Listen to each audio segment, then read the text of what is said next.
Yo, what is up? What is happening? Welcome to another episode of Brothers Need Therapy. We are definitely doing something new today. Trying to take advantage of the last of this light that I got out here in beautiful Puerto Vallarta, Mexico. I've been living here since, January of last year. I'll definitely do an episode about that and just how getting out of the United States has helped with my mental health a lot.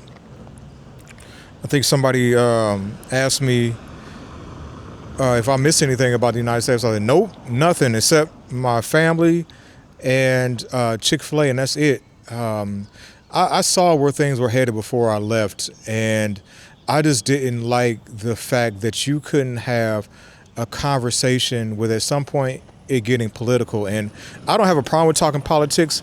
It's just when folks get in their feelings about it. But what else we got going on? I am using my brand new DJI Osmo Action 6. And of course, when you buy new things for yourself, you got to learn, you got to justify that shit. And so I do need to get my business together, get my white man's paperwork together, and write this stuff off. Because I've been operating in the red for too long. I've been operating in the red ever since I took that leap of faith from Texas Southern University when I was a freshman advisor. And I was teaching incoming freshmen and doing that whole experience. But once we started working from home, I was like, man, fuck this shit. So we're going to get right into it. I was on TikTok today, and I saw this. Hold on, man. I got bugs out here, so we gonna work with us. But I saw this thing where they were talking about how your father wound is keeping you broke. And so I had this discussion with ChatGPT, and we laughed together, talking about how everything, or a lot of things on TikTok, can turn into some psychological deep dive. But there is some truth to it. And so I went to school for therapy, and so that's why I eventually quit traditional therapy. So I was like, why am I paying somebody $100 an hour for this shit? Because that's what it be these days. You're good. It's turning this way. You're good. You're buenas tardes. Just let them go by.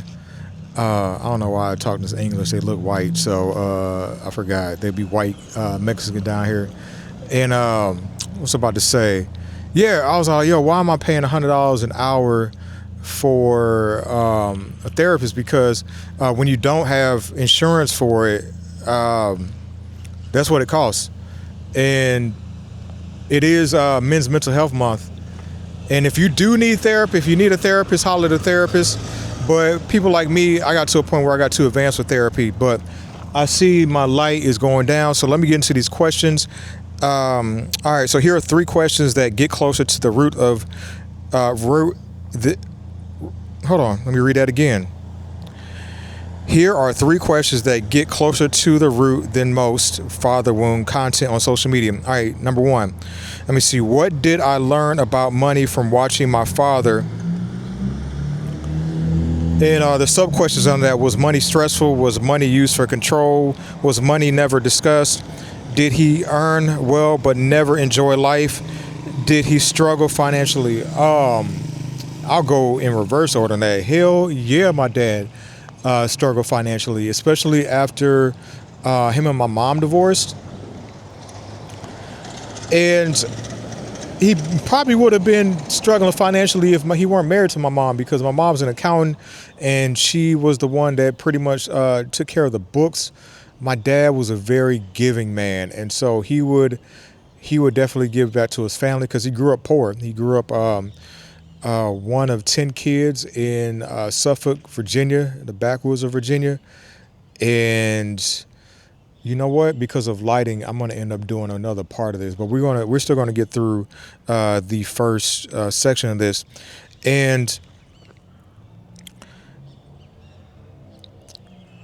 yeah. There was a time when, of course, my dad, after the divorce, he did not make the greatest financial decisions. He got caught up with this one guy that he really wanted to help out, and he ended up helping him buy a car. And my dad got stuck with the payment, and so I had to go in foreclosure, or yeah, a repossession. There we go. And they were taking the money of his account. It got to a point where, hey, my dad passed away a few years ago, by the way, so it's not like he's gonna see this and call me. Damn, I wish he would though, man. I miss that dude. It's been 4 years, but back to it. And there was a time he asked me straight up. He was like, "Yo, can I need you to co-sign a loan for me?" And I'm like, "Pops, I'd rather give you money than co-sign on a loan with you, because that's gonna, shit go left. That's my credit too." Growing up, money was discussed a little bit. We did get an allowance. I grew up middle class, so we got an allowance. And my dad talked to us a little bit about bills, but not in depth. I would definitely, if I had a better relationship with my kids, I would talk to them about, the ins and outs of money, debt, credit, saving, and we would have to learn about investing together, because that's something I'm still I don't definitely get at all a lot. I know the basics, but that's about it. And then let me see what else. Money wasn't used for control.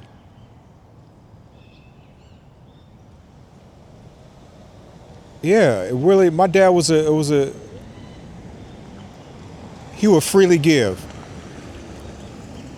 and all my dad really wanted in return was love.